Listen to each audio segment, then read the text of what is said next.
মধ্যপ্রাচ্যে উত্তেজনা চরমে। ইসরায়েলের হঠাৎ চালানো সামরিক হামলার জবাবে পাল্টা আঘাত এনেছে ইরান। দেশটির বিপ্লবী গার্ড বাহিনী দাবি করেছে ইসরায়েলি একটি যুদ্ধ বিমান ভূপাতিত করা হয়েছে এবং ওই বিমানে থাকা এক নারী পাইলটকে আটক করা হয়েছে। শুক্রবার রাত থেকে শুরু হওয়া এই সংঘাতে এক রাতেই 4 দফা ব্যালিস্টিক মিসাইল ছুড়েছে ইরান। এসব মিসাইল আঘাত এনেছে তেল আবিব, জেরুজালেম ও বন্দর নগরীর মতো গুরুত্বপূর্ণ এলাকায়। ইরানি ক্ষেপণাস্ত্রের আঘাতে বহু স্থাপনা ধ্বংস হয়েছে এবং হতাহতের খবর আসছে বিভিন্ন দিক থেকে। ইরান বলছে ইসরায়েলি হামলায় নিহত তাদের সামরিক নেতাদের রক্ত বৃথা যেতে দেওয়া হবে না। দেশটির সর্বোচ্চ নেতা আয়াতুল্লাহ আলী খামেনি এটিকে সরাসরি যুদ্ধ ঘোষণা হিসেবে উল্লেখ করে হুঁশিয়ারি করেছেন, ইসরায়েলকে যারা রক্ষা করতে আসবে তারাও এবার রেহাই পাবে না। এদিকে ইসরায়েলের প্রতিরক্ষা ব্যবস্থা কিছু মিসাইলগুলি প্রতিহত করতে সক্ষম হলেও বড় অংশ আঘাত এনেছে লক্ষ্যবস্তুতে। দেশটির একাধিক শহরে জরুরি সতর্কতা জারি করা হয়েছে এবং জনসাধারণকে আশ্রয় কেন্দ্রে অবস্থান করতে বলা হয়েছে। সূত্রগুলো বলছে ইরান শুধু নিজেই নয়, ইয়েমেন ও ইরাক থেকেও ইসরায়েলের উপর হামলা চালানো হচ্ছে। ইয়েমেন থেকে ড্রোন হামলা এবং ইরাক থেকে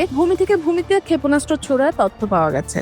অন্যদিকে পশ্চিমা গণমাধ্যমগুলো জানিয়েছে ইরানের হামলার ভিডিও প্রকাশে ইসরায়েল কড়া নিয়ন্ত্রণ আরোপ করেছে। তবে অনলাইনে ছড়িয়ে পড়া কিছু ভিডিওতে দেখা গেছে তেল আবিব এবং অন্যান্য শহরে মিসাইল বিস্ফোরণের আলোকছটা এবং ব্যাপক ধ্বংসযজ্ঞ। মাটির নিচের বাংকারে লুকিয়ে থেকেও রক্ষা পাচ্ছে না ইসরায়েলিরা। বিশ্লেষকরা মনে করছেন ইরানের সামরিক নেতাদের হত্যার মাধ্যমে ইসরায়েল এই সংঘাতে উস্কে দিয়েছে। তবে আশঙ্কাজনক বিষয় হলো যুদ্ধটি এখন শুধু ইসরায়েল ইরান সীমাবদ্ধ থাকছে না, এতে জড়িয়ে যেতে পারে যুক্তরাষ্ট্র সহ পশ্চিমা জোট। এই পরিস্থিতিতে বিশ্ব নেতারা এখন কূটনৈতিক সমাধানে আহ্বান জানালেও বাস্তবতায় যুদ্ধের সূর্য যেন মধ্যপ্রাচ্যের আকাশে আগুন হয়ে জ্বলছে।